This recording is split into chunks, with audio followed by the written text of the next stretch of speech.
남편 한동수 씨는 475mg으로 둘 다 권장량에 크게 미치지 못했지만 아이들은 권장량과 비슷했다. 매일 우유를 마시기 때문이었다. 이 가족들뿐 아니라 해마다 조사되는 한국인 영양 섭취량을 보면 유독 칼슘만 권장량을 크게 밑돌고 있다. 다른 영양소들은 비교적 권장 수준에 근접하고 있으나 칼슘은 지난 10년 동안 꾸준히 부족한 영양소의 대표적인 영양소였습니다. 네, 이러한 것은 우리가 즐겨 먹는 음식이 칼슘을 충분히 공급하기에는 제한된 음식으로 좀 구성이 되어 있다고 생각이 되고요. 전통 식단뿐 아니라 현대인의 식습관에서도 특히 문제가 되는 음식이 있다. 패스트푸드다. 패스트푸드에는 칼슘보다 더 많은 양의 인과 나트륨이 들어있기 때문이다. 탄산음료, 그다음에 패스트푸드 같은 가공식품들, 거기에는 인산과 나트륨이 과다하게 함유되어 있습니다. 이러한 인산과 나트륨을 과다하게 섭취할 경우에는 칼슘 흡수를 저해할 뿐더러 소변으로 칼슘 배출을 증가시킴으로 인해서 골 형성에 안 좋은 영향을 미치게 되어 있습니다. 특히 10대 청소년이 패스트푸드를 즐겨 먹는 경우 이것은 한국인의 뼈 건강을 위협하는 심각한 결과를 낳을 수 있다.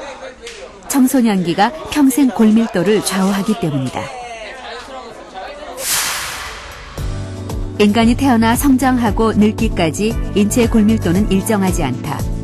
최대 골밀도가 형성되는 시기는 대체로 20대 후반에서 30대 초반인데 이 최대 골밀도를 결정짓는 역할을 하는 것이 바로 청소년기의 골량이다. 그렇다면 우리나라 청소년들의 골밀도는 어떤 상태일까? 20명의 17세 남녀 학생을 대상으로 골밀도 검사를 실시했다.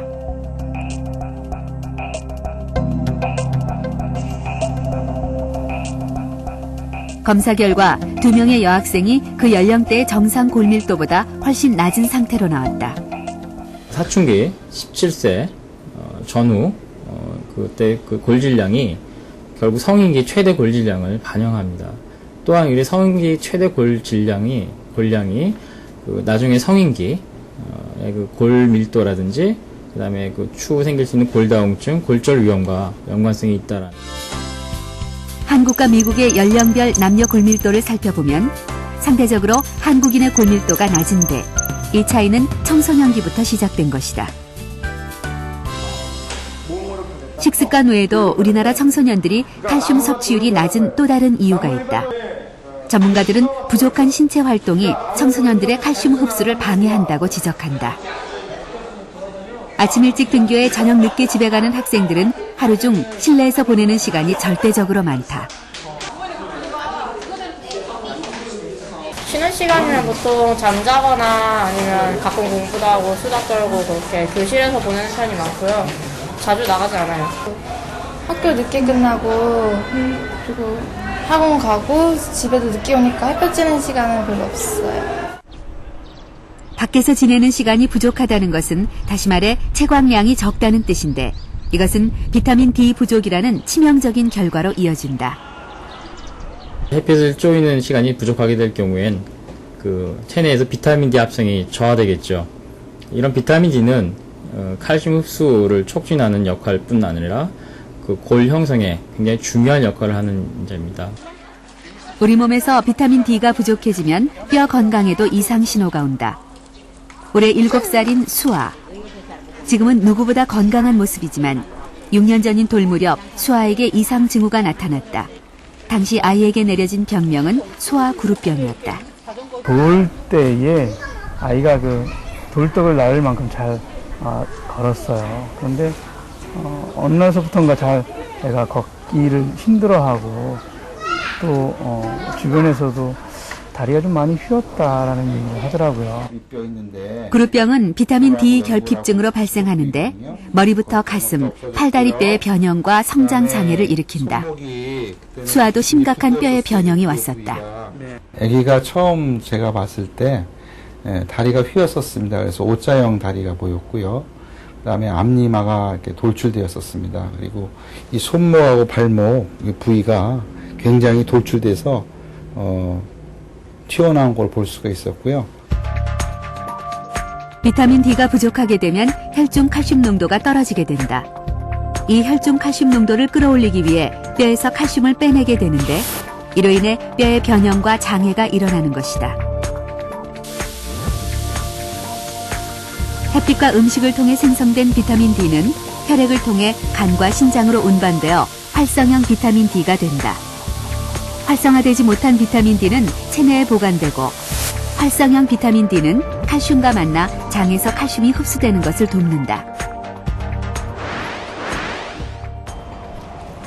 햇빛은 몸에 필요한 비타민 D를 공급해주지만 대부분의 한국인들은 채광량이 절대적으로 부족하다. 실내 활동이 많은 데다가 야외에서도 자외선을 철저히 차단하기 때문이다. 한국 여성의 85% 이상이 비타민 D가 모자란 것으로 나타났습니다. 특히 50세 이상 된 폐경 여성들의 비타민 D의 양은 차도로를 쓰고 다니는 아랍계 여성들의 비타민 D보다도 낮은 것으로 나타나서 이게 아마 한국 여성들이 타는 거, 햇볕에 피부가 노출되는 것을 싫어하는 것에 큰 악영향이 아닌가 생각이 됩니다. 비타민 D의 약 80%는 햇빛에 의해서 만들어지고 약 20%만 음식을 통해서 흡수된다. 비타민 D의 가장 중요한 공급원은 햇빛인 것이다. 그렇다면 체내 비타민 D의 양을 늘리기 위해선 햇빛을 어느 정도 쬐어야 할까? 오랫동안 지하 상가에서 일해온 상인들.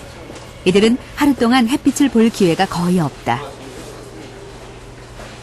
제가 한 20년간 지하상가에 근무를 했어요. 이 광고업을 하는데 햇빛이라는 것은 하루에 불과 몇 분이지 몇십 분도 안 돼요. 거의 다 여기서 안주하고 있고 식사 때나 겨우 나가면 나가는데 식사 시간도 식당 가기도 너무 짧고 그래서 햇빛 볼 시간은 별로 없었어요. 실제로 이들의 비타민 D 수치가 어느 정도인지 확인하기 위해 지하 상가 상인들 17명을 대상으로 혈중 비타민 D 수치 검사를 실시했다.